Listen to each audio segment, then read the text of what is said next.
우리의 기쁨, 우리의 노래가 되시는 하나님, 모든 영광과 찬양을 받으옵소서. 기뻐할 수 없을 때 우리로 기뻐하게 하시고 노래할 수 없을 때 우리 입술이 노래하게 하신 하나님 감사드립니다. 주님이 살아계시고 우리를 긍휼히 여겨주시는 것이 그 어떤 것보다 더 큰 위로가 됩니다. 이 하루를 주님께 맡겨드립니다. 주님께서 주관하시고 다스려 주옵소서. 주 예수 그리스도 이름으로 간절히 기도하옵나이다. 아멘. 오늘 우리에게 주신 하나님의 말씀은 출애굽기 15장 1절에서 21절입니다. 하나님의 말씀 구약성경 출애굽기 15장 1절에서 21절 말씀입니다.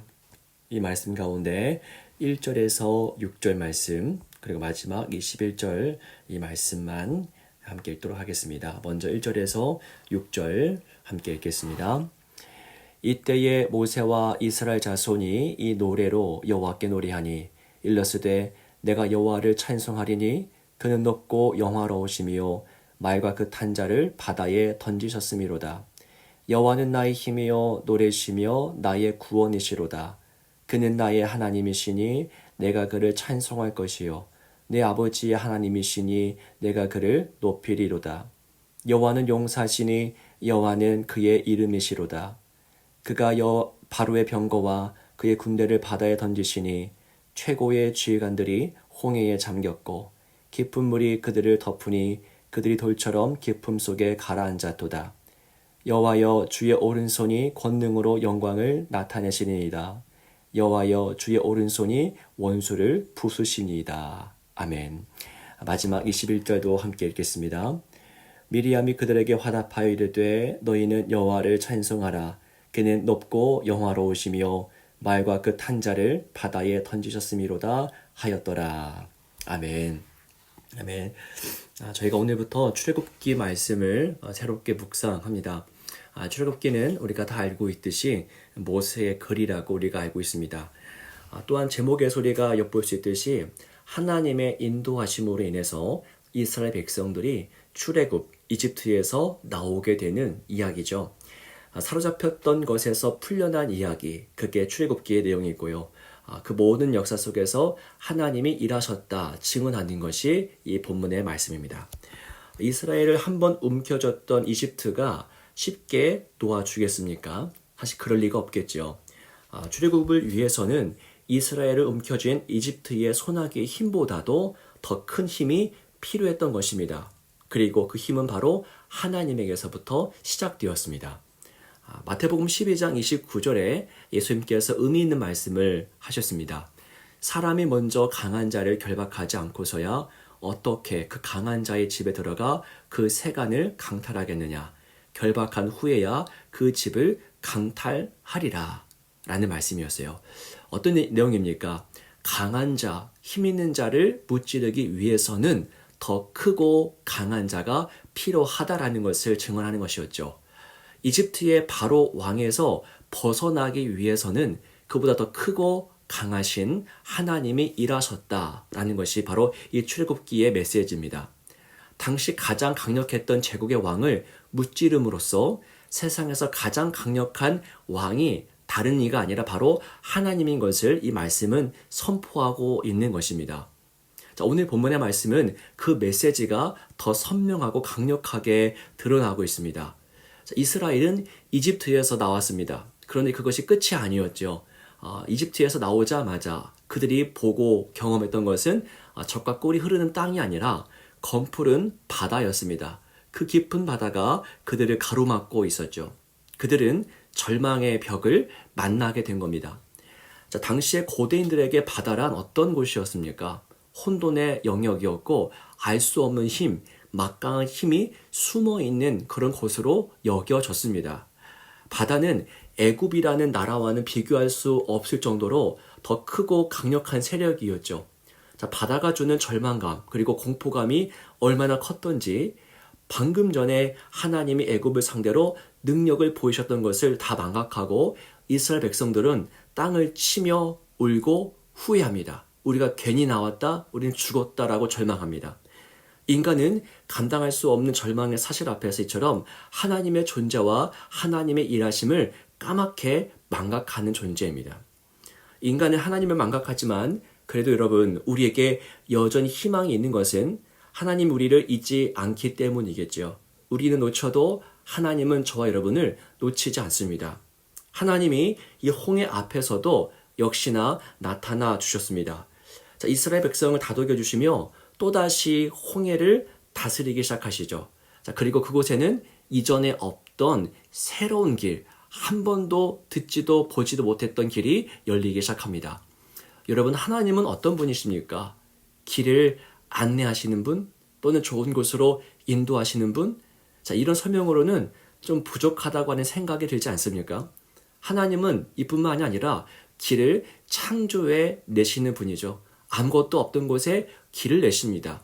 광야에 길을 만드시는 분이고 또한 사막의 강을 내시는 분, 그게 바로 우리가 오늘 찾고 구하고 두드리는 하나님의 능력입니다. 그 하나님이 어떤 일을 하셨습니까? 홍해에 길을 만드셨던 겁니다. 자, 길이 없다고 투덜대거나 낙심하거나 섣불리 삶을 포기하지 말아야 할 것은 왜겠습니까? 하나님 안에서 길은 언제든지 생겨나는 것이기 때문입니다. 자, 예수님께서 길에 대해 말씀하셨던 것을 들어봤으면 좋겠습니다. 요한복음 14장 6절입니다. 예수께서 이르시되 내가 곧 길이요 진리요 생명이니 나로 말미암지 않고는 아버지께로 올 자가 없느니라. 아멘. 여러분, 우리의 궁극적인 목적지는 어디입니까? 아버지죠. 아버지께 가는 것이 우리 궁극적인 본질적인 우리의 행복입니다. 가나안 땅도 아니고요. 노후가 보장된 풍요를 누리는 것도 우리의 결론이 아닙니다. 결국 우리는 아버지의 품 안에서만 참된 만족과 평안을 누릴 수 있습니다. 여기서 예수님은 어떤 분으로 역사하십니까? 길을 안내해 주시는 분이 아니라 길이 되어 주시는 분입니다. 아버지 품으로 나아가는 길이 되어 주시는 분이시죠. 우리 모두는 오늘도 아마 길을 많이 찾을 겁니다. 그리고 세상의 모든 철학과 과학과 기술과 또 모든 종교들은 여기에 길이 있다. 이것이 바로 길이다라고 말할 것입니다. 하지만 예수님은 참으로 당당하게 선포하시는 것이죠. 저기가 길이다, 여기가 길이다가 아니라 내가 곧 길이다라고 선포하시는 겁니다. 길이 여기에 있다고 정보를 주시는 것이 아니라 자신이 바로 길이라고 말씀해 주시죠. 여러분, 홍해 사건에서 이스라엘 백성은 길을 내시는 하나님, 길이 되시는 하나님을 경험하고 있습니다. 저기에 길이 있어 라는 것이 아니라 여기에 내가 곧 길이다 라고 말씀하시는 하나님을 경험하는 중이에요. 그 결과가 바로 오늘 본문의 말씀입니다. 길이 되신 하나님을 경험했을 때 이스라엘은 어떤 모습을 보입니까? 모세가 가만히 있지 못하죠. 모세가 노래합니다. 자, 오늘 말씀 1절입니다. 제가 한번 읽어드리겠습니다. 이때에 모세와 이스라엘 자손이 이 노래로 여호와께 노래하니 일러스되 내가 여호와를 찬송하리니 그는 높고 영화로우시며 말과 그 탄 자를 바다에 던지셨음이로다. 아멘. 가만히 있지 못하고 노래가 터져 나옵니다. 자, 그때 미리암도 가만히 있지 못하죠. 마지막 21절입니다. 미리암이 그들에게 화답하이르되 너희는 여호와를 찬송하라. 그는 높고 영화로우시며 말과 그 탄 자를 바다에 던지셨음이로다 하였도다. 자, 얼마 전까지만 해도 노래할 수 없었던 백성이 이제 뭐합니까? 노래하기 시작합니다. 얼마 전까지 이 죽음의 현장이었던 바다가 이제는 구원의 도구가 되고 있습니다. 없던 길이 새로 생겨난 겁니다. 바로 하나님 때문이죠. 노래하지 않을 수 없는 상황입니다. 사실 오늘 본문의 말씀은 그냥 느긋하게 점잖게 읽어갈 수 없는 본문입니다. 두 팔을 벌리고 정말 뛰놀면서 읽어야 될 본문인 것입니다. 자, 바다가 갈라져서 그들을 안내하는 길이 되었고요. 다시 바다가 합쳐져서 적들을 모두 삼켜버리는 무덤이 되었습니다. 이 사건 앞에서 어떻게 모세와 미리암이 가만히 있을 수가 있었겠습니까? 이스라엘은 극도의 희열과 두려움과 경외심에 사로잡혔을 것입니다. 그래서 노래하지 않고는 버틸 수가 없었겠죠. 노래가 터져 나왔던 것이겠죠. 여러분, 우리는 어떠합니까? 이들보다 못합니까? 이들보다 놀라울 것이 없는 인생입니까? 그렇지 않습니다. 자, 우리에게 홍해가 갈라진 사건보다 더 크고 위대한 사건이 있죠. 바로 예수 사건입니다. 예수님이 인간이 되신 사건, 인간이 되셔서 십자가를 지신 사건, 그리고 죽음을 죽이시고 다시 살아나신 그 부활의 사건들. 너무 먼 사건인가요? 아닙니다. 성령 하나님은 예수의 사건이 오늘 저와 여러분의 사건, 우리 삶 앞에 놓인 사건이 되게 합니다. 그래서 이스라엘 공동체와 같이 노래하게 하죠. 두 팔 벌려 신나는 모습으로 노래하게 합니다. 노래가 터져 나오게 합니다. 하나님이 그리스도를 통해 하신 일들을 우리 모두가 성령 안에서 선명하게 경험하면서 노래하는 백성, 망각했던 그 노래를 다시 회복하는 백성이 되기를 주의 이름으로 축원합니다. 기도하겠습니다. 살아계신 주 하나님 아버지, 길이 없던 이스라엘 백성 앞에 길을 만들어 주신 하나님, 우리도 지금 홍해 앞에, 검푸른 홍해라고 하는 삶의 문제들 앞에 놓여져 있습니다. 하지만 주님, 길은 하나님 안에 있습니다. 하나님과 함께 거하는 것이 길을 걷는 것입니다. 주님, 오늘도 우리가 주님과 함께 동행함으로써 그 홍해의 길 걸어나가면서 노래했던 그들처럼 우리도 노래하며 주님을 기뻐하는 인생이 되도록 인도하여 주옵소서. 주 예수 그리스도 이름으로 간절히 기도하옵나이다.